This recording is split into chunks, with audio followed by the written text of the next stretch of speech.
Magandang araw po mga kapuntos, at sa araw na ito po meron po akong tampok na video para sa inyo at sana ay magustuhan ninyo. Kaya sa mga bago pa po sa aming channel, please po don't forget to hit the subscribe button at ang notification bell para maging notified kayo sa bawat video na ilalabas ko sa channel na ito. At bilang kahilingan po ng punto por punto team at naway maintindihan po ninyo, sana po wag nyo pong i-skip yung mga ads sa aming mga video. Sa maliit na bagay na po na yan, malaking tulong po yan sa ating programa at sa ating ministry. Sana po maunawaan po ninyo. Maraming salamat po, kaya wag na po natin patagalin. Simulan na po natin.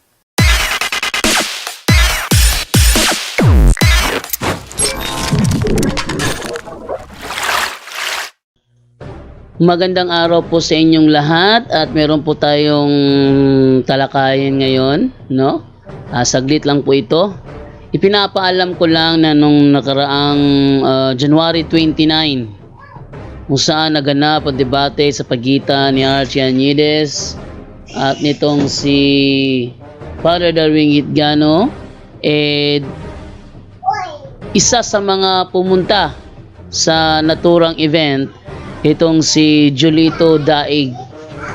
Si Julito Daig ang host ng Facebook page na Common Sense TV based in fact ministry. Siya yung doon, yung host doon, yung nag-i-stop ng live pag pinasok ko at nagkabunggo-bunggo yung kanilang argumento. Minsan kasi pinasok ko yun talagang nag-aral kami ng Biblia, open yun. Pinag-aralan namin yung tungkol doon sa unang Korinto 10:25 kung saan nagkabunggo-bunggo yung kanilang argumento. At napansin niya, nagkakabunggo-bunggo sila, hindi niya makontrol yung mga kasama niya kasi iba-iba ng kasagutan. So ang ginawa niya, in-stop niya yung live. In-stop. So ang natira doon sa call, ako na lang at saka yung mga kasama niya. Pero yung mga nangyari doon, pa rin, continuous pa rin yun, nai-record ko pa rin lahat. Nagkabunggo-bunggo sila sa unang kanilang interpretation sa unang Korinto 10:25 hanggang 30. Ano ba talaga yun? Yung sinasabi na doon, na karne doon, no? Nagkabunggo-bunggo sila, iba-iba paliwanag, iba-iba explanation. So, pinatay niya yung live. Sa pag-aakala niya na mawawala rin kami yung aming communication, at muli siya nag-restart ng live niya kung saan pinalitaw niya na kahit na anong gawin ko raw, hindi ko raw kakayanin ng kanilang mga argumento. Pero doon sa video na kung saan niya kami iniwan, nagkabunggo-bunggo yung kanilang argumento. Yon. So natin yun, maybe someday. Sa dami kasi ng mga nai-record ko, hindi ko na matuntun yung ibang record, pero andyan pa rin yung record niya. Pag nahagip ko po yun, akin yung ipopost yung kung saan nagkabunggo-bunggo sila. So siya ay pumunta sa Bohol sa pagnanais na makadebate si Father D, no? Father Darwin, sa isang tema na patutunayan daw ni Father Darwin, gusto niya siyang nagkontrol, siyang naghamon, siya pa nagkontrol ng tema. Kahit na meron ng rule ang ADM. Ano yung ADM? Yung kanilang Adventist ministry nila, kung saan kapag ang SDA ang hinamon, ng SDA ang pipili ng tema. Yan ang reason. Kaya si Denmar Santiago, siya ang pumipili ng kanyang paksa. Hindi pwede na maghamon sa SDA, tapos ang SDA, tapos tayong naghahamon, tayo pa ang pipili ng paksa. Pero itong si Julito Daig, siya yung naghamon kay Father Darwin, pero siya ang pumili ng paksa. At tinanggap naman ni Father Darwin, no? Ang kanyang paksa na gustong patindigan kay Father Darwin, patutunayan daw ni Father Darwin na ang Catechism of the Catholic Church ay kapantay ng Biblia. Yan. Yun ang kanilang tatalakayin ngayong darating na February. Kaya siya napunta rito. Hindi ko alam kung si Julito Daig ba ay muling magbabalik for the next month, kung saan magaganap ang kanilang talakayan. Kasi sabi ko sa kanya, gusto niya makadebate si Father Darwin, no? Sabi ko naman, punta ka ng Bohol, sabi ni Father D. At na sinabi ko yon, nasa Bohol na siya mismo. So he is expecting na magkadebate na sila ni Father D, pero wala kasi sa proseso. Kailangan pong idaan sa proseso, at ang proseso is makipag-usap siya with the CFD President Brother Kaloy Abuyabor, Brother Kenneth Kaloy Abuyabor, para iset yung kanilang schedule, yung kanilang rules, and then yung tema na pagdidebatihan at ano yung mga multa kung sakaling mag-violate sa rules. No? Yun ang napag-isipan na gawin. Andito nga si Julito Daig, pumasok lang siya para magtanong kung ano ang proseso ang mangyayari.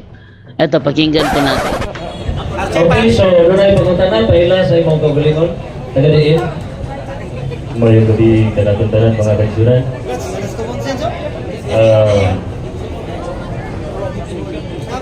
Magpaila-ila dito sa inyo ha. Relax lang po kay paila-ila lang. Sa kang Brother Darwin Gitlano po, may gabi kanimo diha, sir.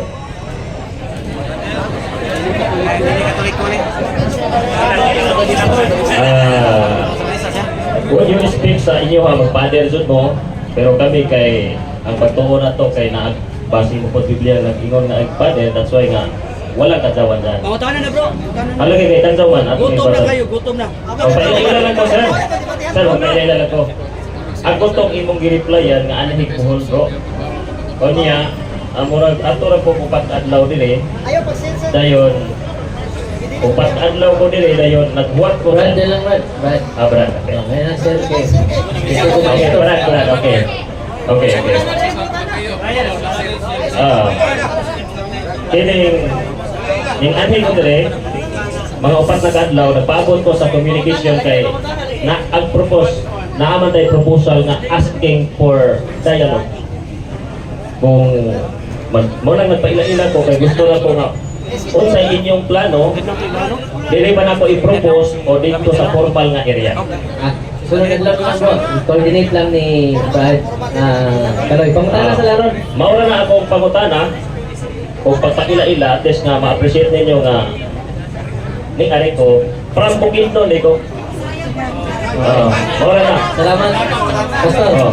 Salamat. Maura to ako ang pagpakita ninyo today. Actually, pangutana paliw, pangutana. Kaya Wala ko pagpakita, tingnan na nga ako sa panahon na na-debate. Coordinate lang ni Brad Kaloy. So, buong di ba pasabot nga doon na kay challenge for the debate? Okay. Sabot. Mangutana ko. Okay, So, doon na ipagutana si Brad Archie. okay. At yun po ang nangyari. Hindi gano'n nagbigay ng tanong si Julito Daig dahil ang gusto niya, ilalabas lang niya lahat ng kanyang mga nakatagong tanong sa muli nilang pagkikita for the debate. At sana matuloy yun. Kung sakaling umuwi si Julito Daig sa Bukidnon, sana before yung date makabalik siya. O di kaya, stay muna siya sa Bohol, stay muna siya rito habang nagsasagawa ng paghahanda yung kanilang ganaping debate para hindi na siya aksaya pa ng pamasahe back and forth ang layo ng Bukidnon. Yeah, much better siguro na dito na lang muna si Julito Daig, total 29. 31 na tayo ngayon 31 na tayo. So, tomorrow, February 1 na. So, pasok sa loob ng February, yung gaganaping debate sa pagitan ni Julito Daig at ni Father Darwin. Ang tema, patutunayan ni Father Darwin, yun ang request. Ang tema ay request ni ni Julito Daig ha. Ang tema, patutunayan ni Father Darwin na ang Catechism of the Catholic Church ay kapantay ng Biblia. Negative dyan si Julito Daig. So, hindi siya ganun nagtanong para i-reserve niya sa darating na debate. Yun. So, pagkatapos ni Julito Daig, bigla namang magbigay ng huling hear itong si Archie Anides. Siguro naghahanap ng paraan para mabawi yung kanyang yung pagkabagsak. So humihiling si Archie Anides ng huling hirit. Pakinggan natin. Okay, so kini ako pumunta na lang kay clarification kung unsa ka tinuod base sa akong intelligence report. Unsa ka tinuod Brother Darwin is gano, pare sa Romano Katoliko, nga ang November 1 o November 2, inyong incentives. Tinood ni Dile. O 13-month pay. Tinood Dile. Ayun po, so humirit si Archie Aniedes at sabi niya meron daw siyang intelligence report. Meron siyang intelligence report daw na natanggap na November 1 at November 2, yun daw ang 13th month ng mga pare.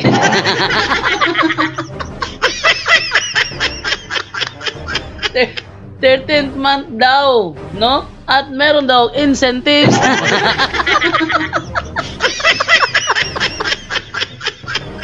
Alam na si Archie Aniedes, ang tandang tao marites. Ayun, so yun po ang nangyari, no, na tanong niya. So pakinggan natin kung paano yan sagutin ni Father Darwin. Tinood ba? Dile. Wala ko na wala. So Dile tinood. Dile tinood. So ang income niya sa kalag sa mga patay ato sa Apa ito ba? Okay. Willing mo nag-chismis. Para na sa simbahan. Para na sa simbahan. Para bayad sa kurente, bayad sa mga tao na trabaho dito. Pabili sa. Ay, sa laging tabig kung magtabig ko. Muna atong isuon na sa mga tao nga nagalagad o para sa to diocese. Sa akin natin mo kan masakit ang pare, muna ikuhaan na to. Niya napoy gitungkod na to nga sentrum, niya itong kuan pa para sa ato diocese. Dili na para sa pare, para na sa diocese. Manamingon si Bishop, tumulak, kay diocese. Ang tanan nga maabot sa simbahan para sa diocese. No? Ang tanong ni Archie Aniedes kay Father Darwin, totoo ba daw na yung November 1 and November 2, yun daw ang kanilang 13-month pay? Totoo ba daw na meron daw silang incentives sa mga petsang yan? Ang sabi ni Father Darwin Gitgano, hindi totoo yan, chismis lang yan. Bakit? Yung mga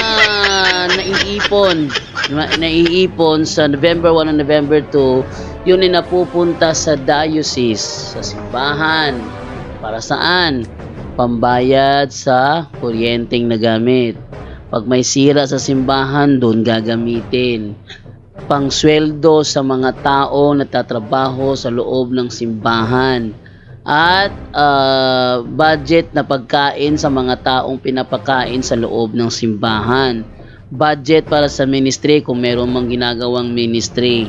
At pagbili ng gamot kung magkasakit yung pare. Kaya lahat ng mga naiipon na pupunta sa diocese. Katunayan, merong isang tao, si Ate Sheila Taghap at saka yung kanyang asawa na si Brad Dudo, nag-donate ng 1 hectare na permanent office, no? Permanent office sa Office of Healing and Exorcism. At based naman po doon sa ilalagay sana sa pangalan ni Father Darwin yung pangalan ng lupang idinonate na 1 hectare. Si Father Darwin hindi pumayag. Bakit? Eto ang reason ni Father Darwin. Kailangan ipangalan yun sa Diocese of Tagbilaran. Para kung sakali dumating na yung panahon, hindi naman siya immortal. Dumating yung panahon na tumanda na si Father Darwin at meron namang ibang susunod, yung 1 hectare na permanent office of healing and exorcism magagamit pa rin ng diocese. Kasi kung nakapangalan kay Father Darwin, pagdating ng araw, mag-aagawan yung kanyang mga pamangkin sa kanyang lupa. Tandaan nyo mag-aagawan yung kanyang mga pamangkin sa kanyang lupa. At malamang hindi na ito mapupunta pa sa ministry. Para masiguro na yung lupa na idinonate na 1 hectare ay makafocus lamang sa ministry, idinonate ito sa pangalan ng Diocese of Tagbilaran. Ayun. So yan isang palatandaan na yung sinasabi ng mga natatanggap ng mga pastor gaya ni Archie Aniedes, nagmumula lamang sa chismis. Ngayon, pag yan ay kanilang isiniwalat sa publiko, ano ang tawag dyan? Nagbibintang ng kasinungalingan. At kapag nagbibintang na ng kasinungalingan, alam nyo na meron niyang kaparusahan. Kaya much better na bago mag-release ng salita, lalo na in public, siguro i-double check mo muna. No, i-double check. Yung ginawa ni Archie Añedes, alam ko, before niya tinanong yun kay Father Darwin, matagal na niyang sinisigaw yun sa publiko. Based sa pagkakilala ko kay Archie Añedes, matagal na yun pinagsisigawan sa publiko na meron daw incentives tuwing November 1 and 2. Okay, so pinahinto si Archie Añedes kasi sa intention sa gabing yon, silang dalawa ang tatanungin. Hindi pwede na siya mismo muling magtatanong para bang bumabawi. Yung debate naubusan ng tanong. Tinanong niya si Father Darwin, sumasang-ayon ka ba na ito ay gawa na kami ng tao? Nang sabi ni Father Darwin, yes, yan ay gawa na kami ng tao. Wala na ko ibang tanong. Napatunayan ba niya na Diyos-Diyusan? Bakit yung kerubin na ginto? Hindi ba gawa rin yun ng kamay ng tao? Gawa rin yun ng kamay ng tao. Bakit? Dahil ba gawa ng kamay ng tao, Diyos-Diyusan na rin ba yun? Sabi niya, hindi, kasi hindi naman sinasamba. Hindi nga issue ang pagsamba eh. So nakita ninyo, teka, relax lang tayo. Baka kasi pag magsumigaw ako rito, mag-object na naman na ako'y sumisigaw. Okay, so yun po ang nangyari at sa susunod po na episode po natin dito po sa Straight to the Point, ito naman po si si Brother Dave Diaz, a former Muslim debater. Nagtanong kay Archie, kaso nga lang biglang sumingit si Darwin Butlay, inangkin niya. No? Nakisawsaw si Darwin Butlay at dahil siya nakisawsaw, mas lalo pa siyang nahulog sa kumunod. Abangan nyo yan sa susunod sa paglabas natin dito sa Straight to the Point. Kaya sa mga bago pa po sa aming channel, please po don't forget to hit the subscribe button at the notification bell para maging notified kayo sa bawat video na ilalabas ko sa channel na ito. At please po sa mga subscribers na po, kung meron pong mag-pop up na video ads, di lang tulong sa aming programa at sa aming ministry, pwede wag nyong i-skip yung ads kasi sa konting tiis nyo na po yan, nakakatulong kayo sa ministry namin dito sa Punto por Punto. Salamat po sa malaking pag-unawa at mamayang gabi kita-kits po ulit tayo sa another night of Worldwide Catholic Bible Study. Maraming salamat po and kita-kits sa maya ulit. Bye-bye.